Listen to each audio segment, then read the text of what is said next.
السلام عليكم ورحمة الله وبركاته. أعوذ بالله من الشيطان الرجيم. بسم الله الرحمن الرحيم.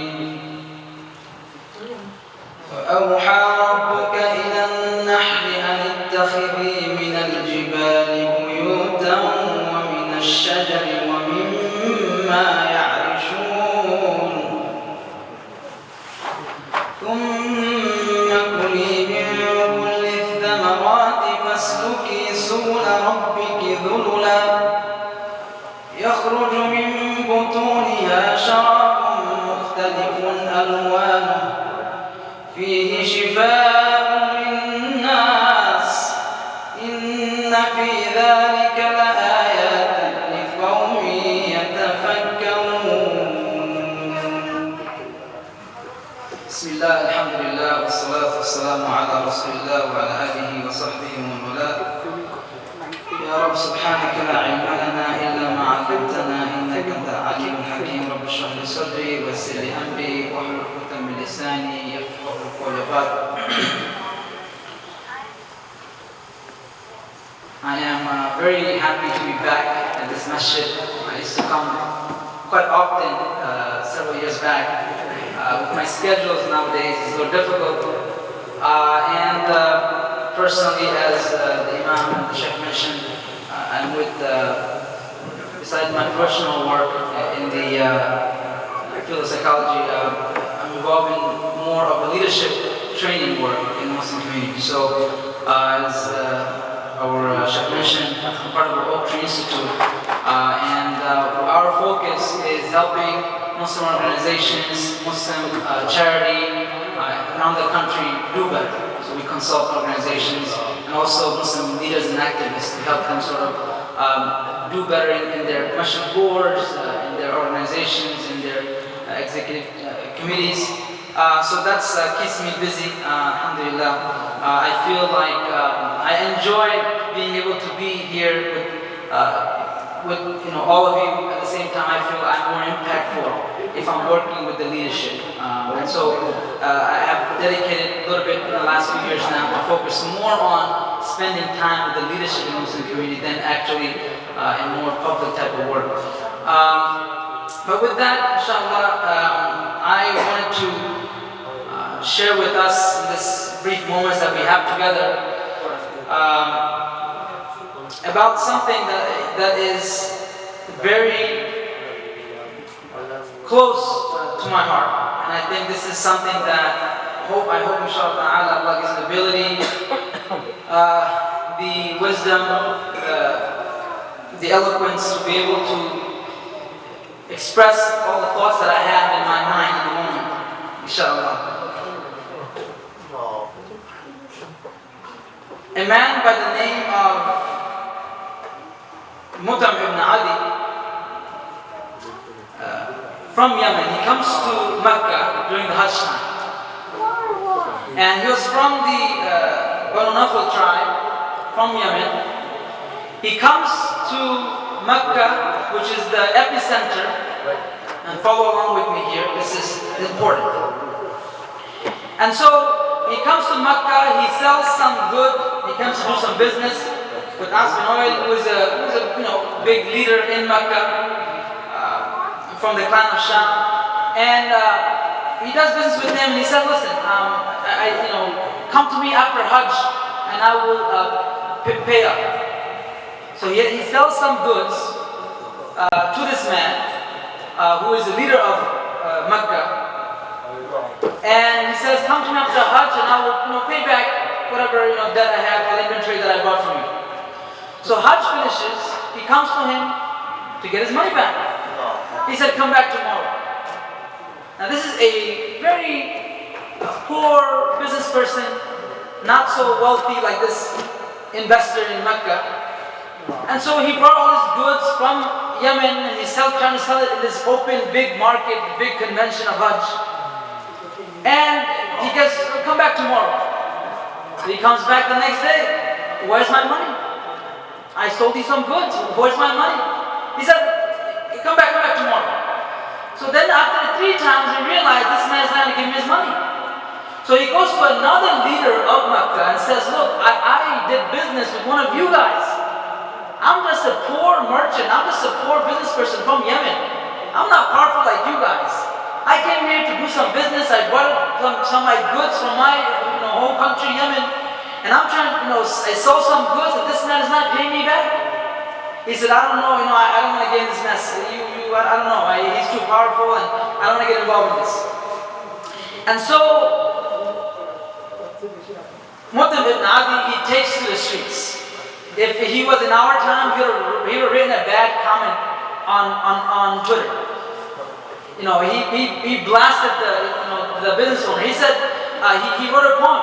He went in front, right where, in the Kaaba, and he started to, he put together a little couplet, and he said, oh, the people of Quraysh, you pride yourself. Here you are the protector of the house of Allah, you are the Khatam al-Haramain al-Sharafain, and you are all this, and you are the noble people. And from among you, a poor merchant comes from Yemen, sells some goods, and you can't even protect his rights. Well, what good is your honor? What good is all that you can't even lift a finger when oppression is done? And so people realize it's bad news, it's a bad rep for Quraysh, because the Quraysh, they pride themselves on their image. Whole entire Arabia comes for Hajj, of course, because the Kaaba is there, but the whole entire Arabia comes to this epicenter. Not only Hajj was not just about the worship, it was about a business. Quraysh made a lot of money because all the entire Arab used to come to Mecca for the Hajj.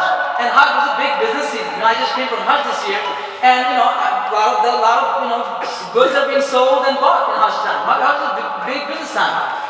The folks in the store shops in Medina and Mecca, they make half of their year's sales in Hajj time.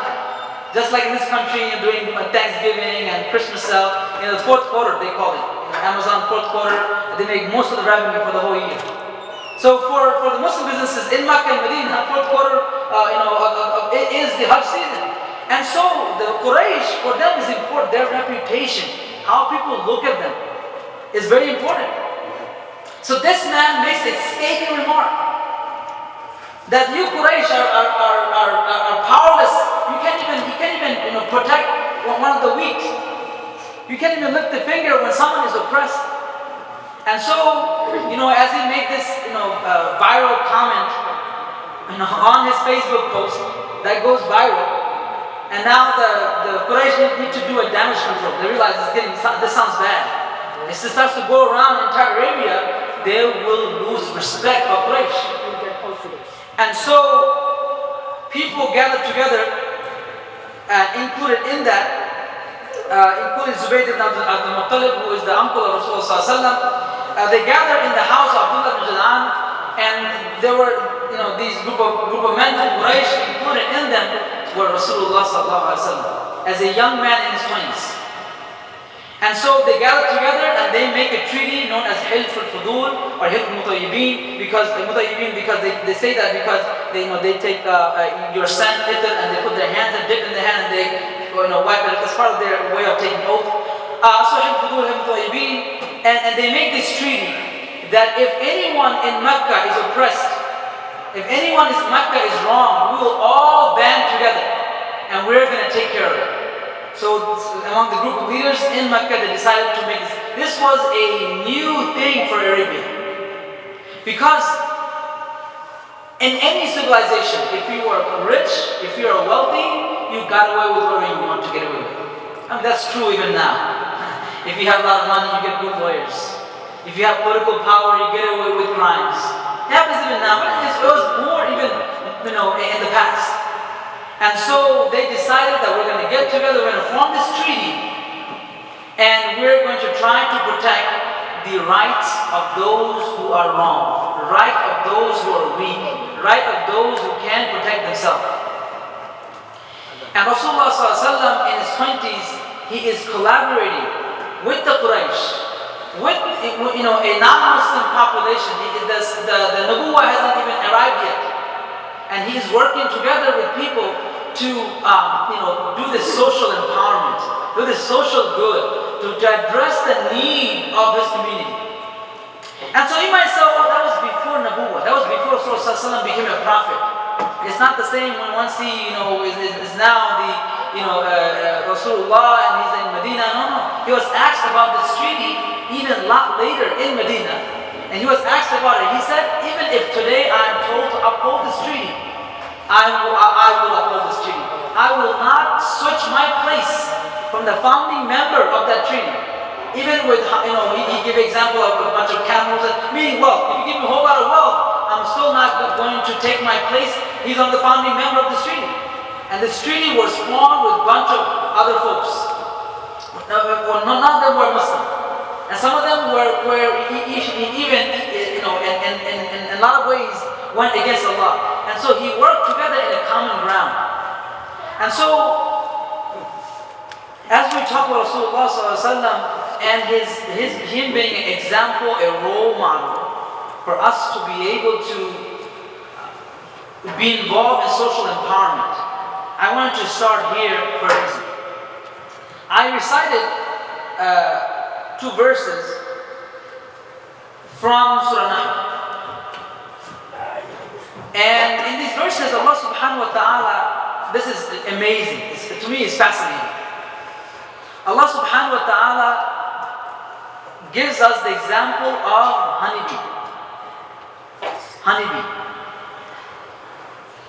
And Allah subhanahu wa ta'ala, He says that in this example, وَأَوْحَى رَبُّكَ إِلَى النَّحْلِ أَنِ اتَّخِذِي مِنَ الْجِبَالِ بُيُوتًا. Allah subhanahu wa ta'ala says, and your Lord inspired the bees. Honeybee, think about it. It's a small little animal. Why would Allah spend so much time talking about this small little animal? Meaning there's an entire, this passage on the honeybee. To me, it's mind-boggling. Allah subhanahu wa ta'ala, He says that He directly inspired the honeybee. وَأَوْحَى رَبُّكَ إِلَى النَّحْلِ. Allah subhanahu wa ta'ala inspired the honeybee. And He said, take for yourself among the mountains, the houses, among the trees, that which they construct. So Allah subhanahu wa ta'ala told the honeybees, these bees, to go and make homes in the mountains, to make homes among the trees, and even where people, human beings, they construct. Very interesting. What's also very interesting?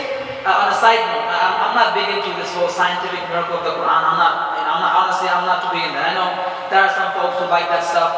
I personally am not big in that, because I believe the Quran itself speaks for itself. I don't need a science to prove the Quran. I feel that's ridiculous.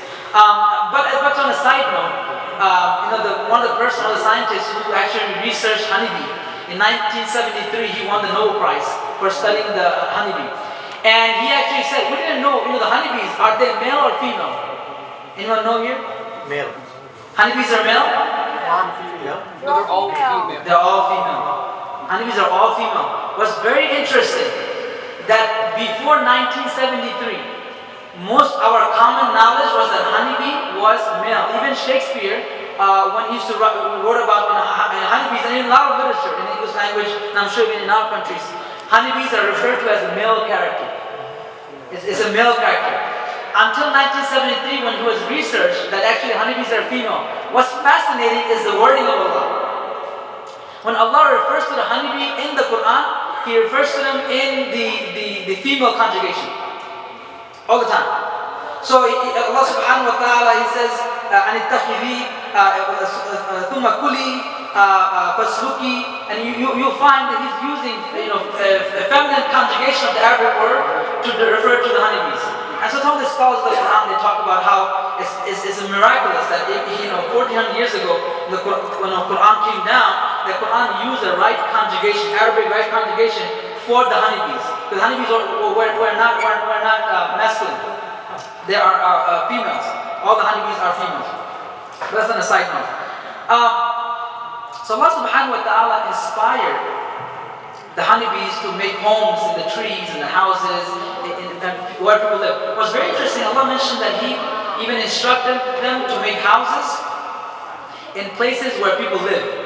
Because if Allah had said they just make houses in forests and trees, you and I have to get honeys only in forests and trees. But they also, when people, they make, they also, in what human beings do, they also come. So Allah subhanahu wa ta'ala then says, He instructs the honeybee, ثم كلي من كل الثمرات فاسلكي سبل ربك ذللا. Then eat from all the fruits and follow your way of your Lord. Lay down. There emerges from their bellies a drink varying in color, which is shifa'ul nas. It's a healing for mankind. Now, I want to pause from this ayah for a second, and I want to take you to the hadith of Rasulullah sallallahu alaihi wasallam, where he says that Rasulullah sallallahu alaihi wasallam, "Alladhi nafsu Muhammadin biyadihi, inna mathal mu'min kamathal nahl." Fascinating. That the parable of a mu'min is that of a honeybee. Why would Rasulullah sallallahu alaihi wasallam compare us to a honeybee? That's very interesting. Rasulullah sallallahu alaihi wasallam says our example of a Muslim, and including a Muslim who is into social empowerment, Muslim who makes impact in the world, Muslim who causes good around him. He's someone that's like a honeybee. Why? Very interesting. Rasulullah says, "Akalat tayyiban," that a honeybee eats pure. I want you to pay attention very carefully. Honeybees, they don't go to a flower that's messed up. A flower that's has viruses. A flower that doesn't have honey. A flower that's spoiled. Honeybees only go to flowers that are good. Did you know that?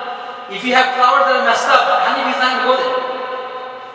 And so what Rasulullah is saying, an example of Allah's parable, Rasulullah is saying that a Muslim, he is someone who eats pure. And it's not just about eating. As a Muslim now, we are supposed to be people who are pure in what we eat, pure in what we do, pure in what we think, pure in how we behave. Because honeybee it lives a lifestyle of purity, wholesomeness. Honeybee lives a lifestyle of purity. So as a Muslim, everything that we do has to be pure and wholesome and organic. Not just organic milk. Organic the way we live our life. How we behave with each other has to be organic. And how we talk has to be wholesome and good and organic. So Rasulullah said the honeybee is someone that's very pure. Our income has to be pure and halal. Our homes have to be pure and halal. What we consume through our eyes has to be pure and halal. Amazing that a honeybee only eats that which is pure. Honeybees will never go to a flower that's messed up. Number two, وَضَعَ الطَّيِّبَ, that the honeybee, it lays that which is pure and wholesome. It lays that which is wholesome. What do I mean? You know when honeybee, when they sit on the flower petal, it sits in such a nice way that it doesn't break the flower. When honeybee sits on the flower, it sits in such a nice way that it doesn't break the flower. And then the honeybee gives something good to the flower. You know, what does the honey give to the flower? What does the honeybee give to the flower? Pollen. If honeybee does not sit on the flower, what's going to happen to the flower? It won't get pollinated. It dies off. It ends. So a honeybee, when it sits on it, even when it sits on it, it does something amazing to it. It actually gives something to it. Honeybee does more for the flower than the flower does for the honeybee. So as a Muslim now, our social empowerment, when we are seated at a place, when we find ourselves in this community, when we find ourselves in America, wherever we find ourselves, we are supposed to provide good.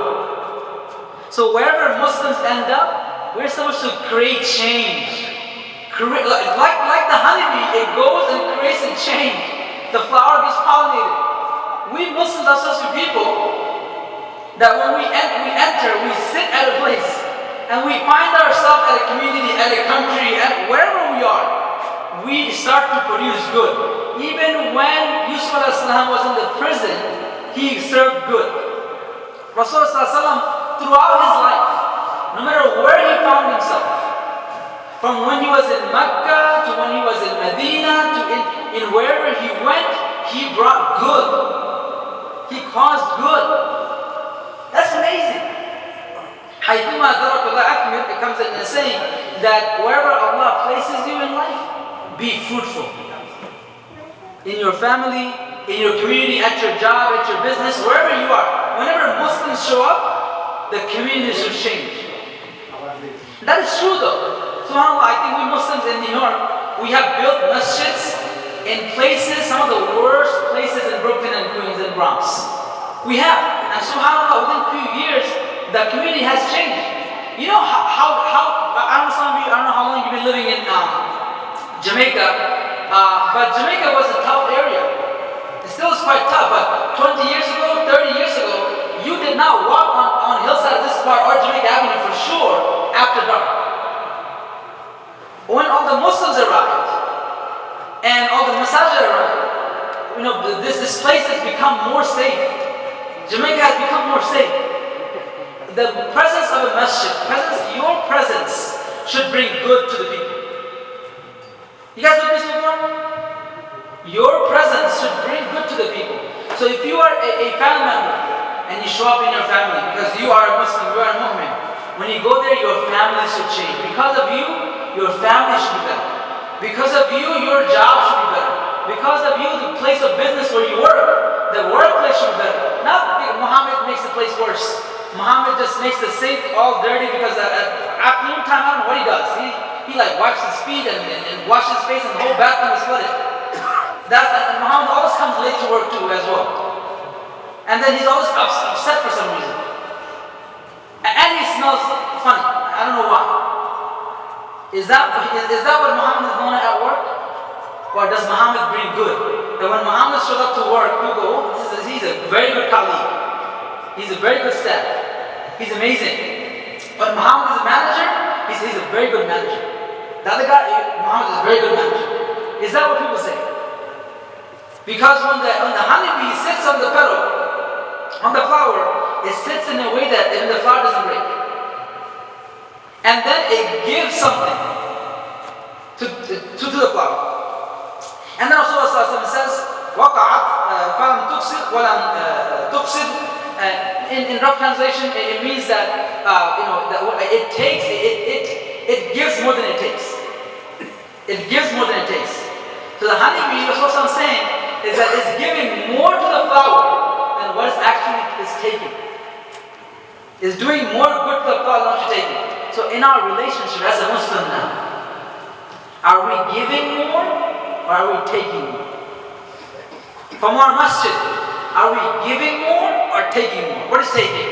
You sit here, there's electricity running, there's fan running, you have to vacuum, you come enjoy the free food, if Ramadan time, after program, free lunch and dinner or whatever else.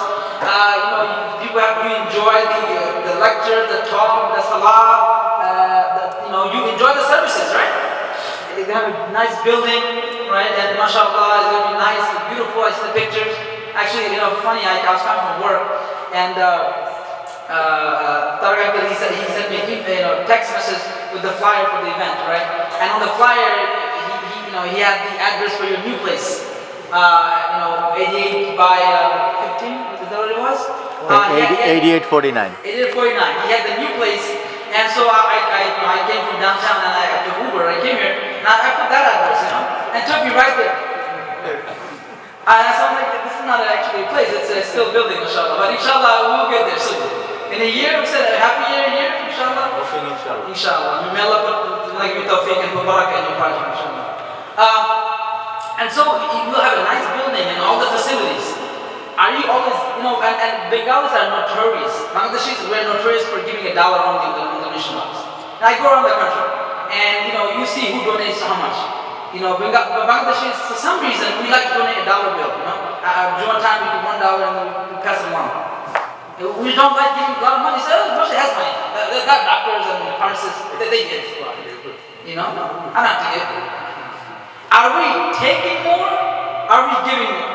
If I started to write down how much it costs to have you as a Muslim here, let's divide up how much it costs to feed you, the free food sometimes, how much it costs to your carpet costs, your luxury costs, and let's look at all the donation you've been giving for the whole year.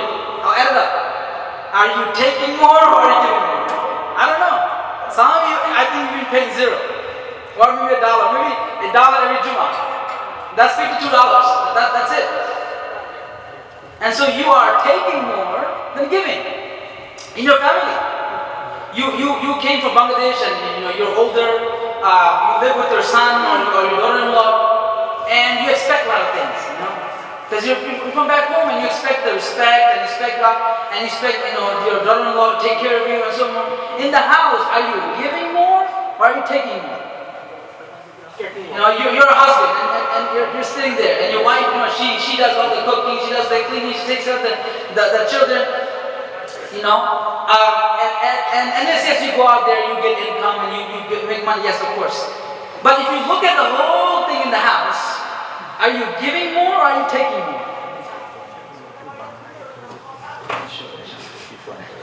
I think I'm going to have the Imam translate. My Bangla is not good for public speaking, so that's why I would love to share this. And I think I voice trouble. If I start saying this stuff in Bangla, maybe I'll get in trouble, right? So I rather say in English. Only if you understand it. If you didn't understand it, you just smile and you say it's the Quran and Hadith, no problem. So that's good. So are you taking more or are you receiving more? So Allah, subhanahu wa ta'ala, Rasulullah is the example of honeybees. What is honeybee in Bangla? Momasi, right? Momasi. And Rasulullah says that momasi যখন খায় হলো তৈয়ব জিনিস, ভালো জিনিস, এবং মৌমাছি যখন বসার পরে ওই ফ্লাওয়ার নষ্ট হয় না, এবং মৌমাছি দেয় বেশি, ন্যায় কম। মৌমাছি দেয় বেশি, ন্যায় কম। তো আমাদের মুভমেন্ট হিসাবে আমাদের হতে হবে এমন ধরনের মানুষ, এমন ধরনের মুভমেন্ট যে আমরা ফ্যামিলির ভিতরে, আমাদের কমিউনিটিতে, আমাদের মসজিদে আমরা দেই বেশি, নেই কম। বাসায় দেই বেশি, নেই কম। So Rasulullah he gives us this parable, but it doesn't stop there. I'm getting to the social empowerment. You see, honeybees is more amazing than this. So they pick the honey, they get the honey and they go to their beehive and they dump it there, very nice.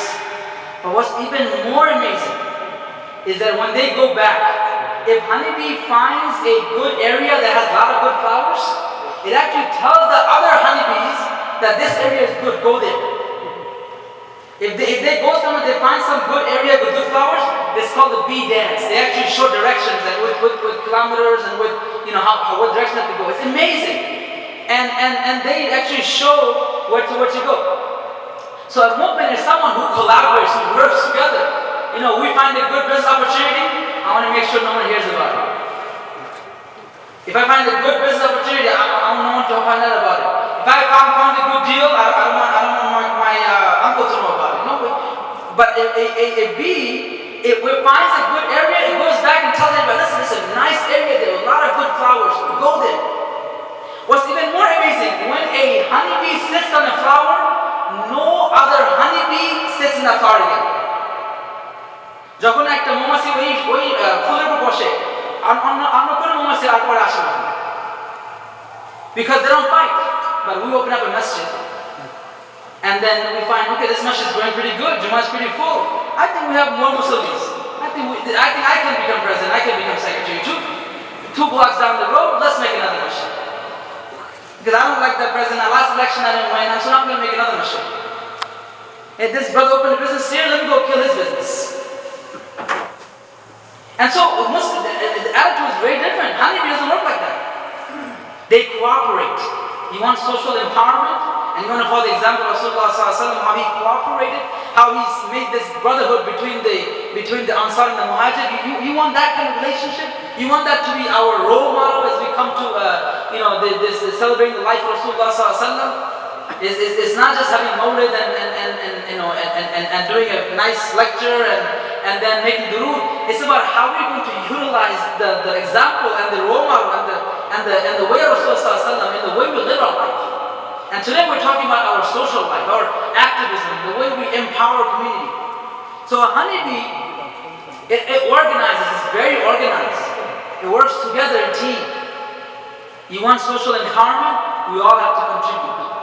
We all have to do it together. You want to change issues that are going on around the world? We have homelessness, over 14% in America, there's still homelessness. We have opioid crisis, the issues of drug in the community. We have the school problems. We have police brutality. We have institutionalized racism. I mean, look at all the issues that we deal with, and then abroad, of course.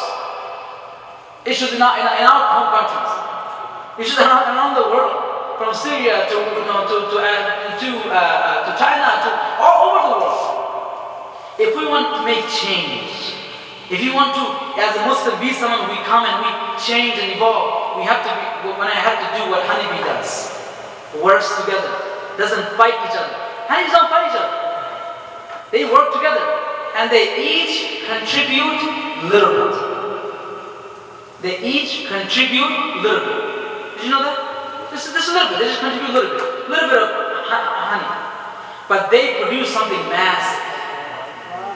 Everyone working together produces something massive.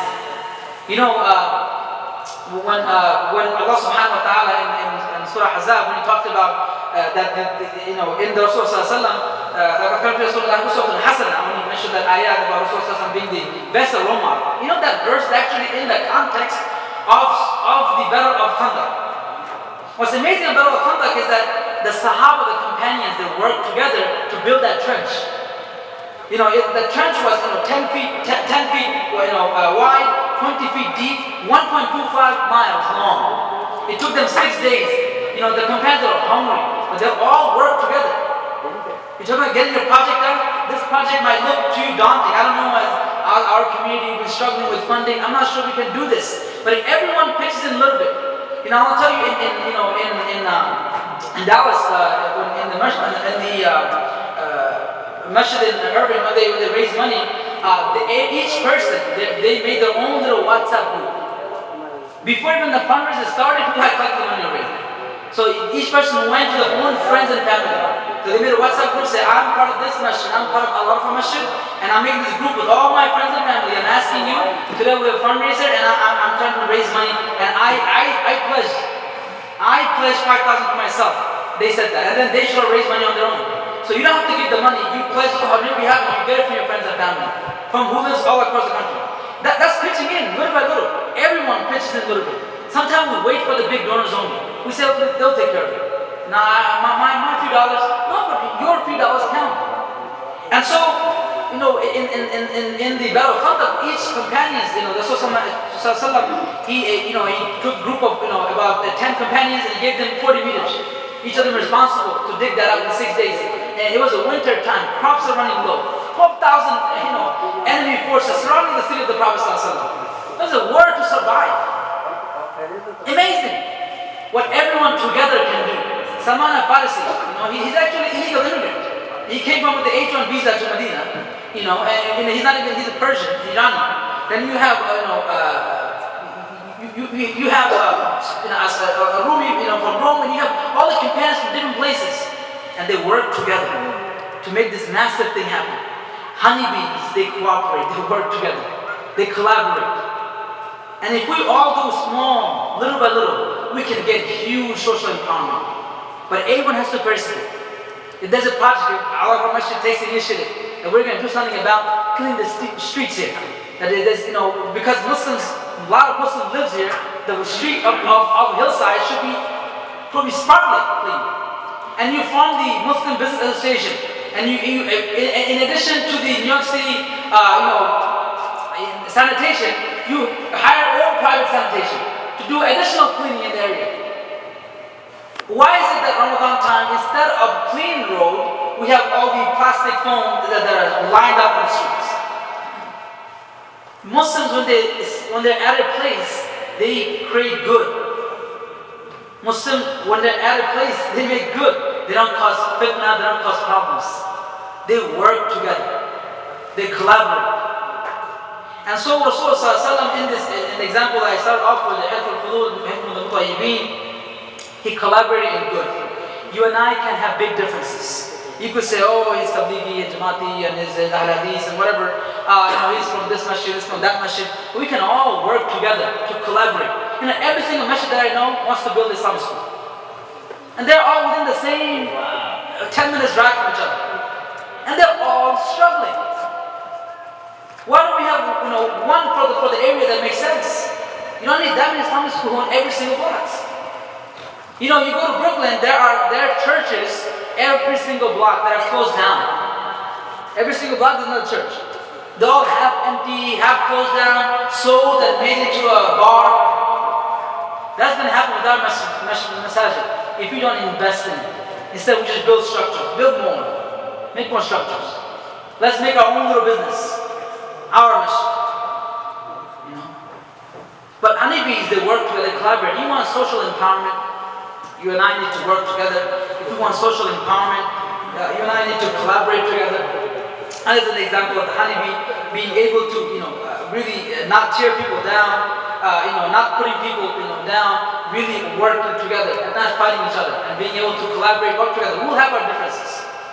We dress differently, we pray differently. We all have our differences. Rasulullah, he collaborated in Hillside. He collaborated with people who are not even Muslim. And so even with our non-Muslim neighbors, our non-Muslim colleagues at work, if they start something good, subhanAllah, there's a church. It's so amazing how our thinking is so backward.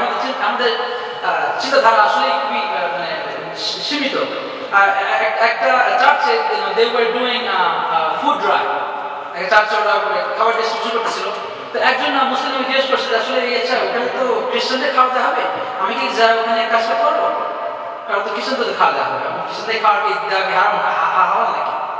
মানে কি আমাদের কি ধরনের একটা চোর ধরনের চিন্তা যে একজন নন মুসলিমকে খাবার দেওয়া যাবে? I'm not sure. To me that's amazing. These are good things to do. You can be poor people are poor people, hungry people are hungry people. Rasulullah didn't look at, are you Muslim? Are you hungry? Oh, you're not Muslim, right? No, not food for you. That's not how Rasulullah. Ibn Umar had a neighbor who was Jewish. Whenever he cooked food, he sent to his Jewish neighbor. We have to change the mindset how we look at life. Muslims have to be people who are agents of change. And so I was encouraged that young people, when I have too many young people here, when I see young people, I tell them in your schools, you be the student government president and do good. At your work, if there's a charity project, you get involved. It's part of being a Muslim. As Rasulullah ﷺ, he gave us the example in the Mathal al-Mu'min, the parable of us, the parable of the Hanifi. I pray to Allah subhanahu wa ta'ala that He allow us to be able to take these small brief lessons about our collaboration, working together, how we achieve this social empowerment. If we all did our small little parts, inshallah, we will see a big change. That goes to building our masjid, that goes to doing projects in the community, that goes to our political activism, whatever it might be. Everyone do your part. Even to the point of cleaning the masjid, you do your part.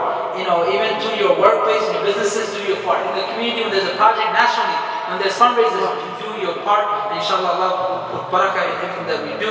I pray Allah subhanahu wa ta'ala bless you, bless your families, bless this masjid. Inshallah, I'm very hopeful for the work that you guys are doing.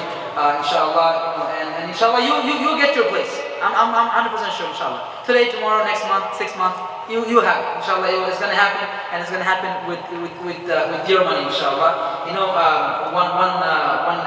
a fundraiser, this pastor, he said, we have a good news. He said, what's the good news? He said, good news is that I have secured all the funding that we need. How much do you need for this project still? 1.5 million. 1.5 million. So this pastor, he came, he said, brothers and sisters, we have got the 1.5 million. I got it. Everybody said, oh yes, clap their hand. He said, there's one problem. He said, it's in your pockets and in your bank accounts. I just got to get it from your pocket and your bank account to our account. But we have it. We have the 1.5 million. We just need to get it from, that's all. Inshallah, this masjid is one project. But beyond the masjid project, I hope inshallah our masjid, you together, everybody get involved. Don't just wait for the masjid board. We have this big disease in the Muslim community that, unless you're in the board, you can't do anything. And sometimes I'll say to the masjid board members, if we're sitting here, you guys also have a problem. Because you don't let other people volunteer. Other people take active, even if they're not part of the board. We have to have a lot more collaborative work. We have too much going on in the Muslim community for us to be fighting these petty battles. This is small little petty things, So inshallah, you work together. I hope inshallah masjid doesn't just only not the masjid itself, but also other projects, inshallah. Other charity projects for the community. Do stuff even for the non-Muslim neighbors around you. We build projects, inshallah. When people walk around, when the non-Muslim neighbors walk around, they say, this little center here, they do so many good stuff. When my kids need book bag and stuff, and when it's school time, they give me book bag. I was running short on grocery money, they give me grocery money. That's what the people should be saying when they see Arafah Masjid here. Not like, they block the road in Jum'ah time. They make a big mess. And they park on my driveway. That's all they know about the Muslims in Arafah Masjid. They block the driveway. There are no atheists. Inshallah, I pray Allah subhanahu wa ta'ala that He bless us, bless you, bless your families. Pray for me, pray for my family as well. Inshallah, where is our Imam Zakir? Should be here. Should be here. Should be okay, inshallah. With that, inshallah, I pray to Allah subhanahu wa ta'ala that, those of us who are sick, who are suffering, may Allah give you shifa kamila ajala, and those who are in need, whatever you need, Ya Allah subhanahu wa ta'ala, fulfill your need. Jazakumullah khairan. Assalamu alaikum wa barakatuh. ITV, Call of Peace, Save Humanity.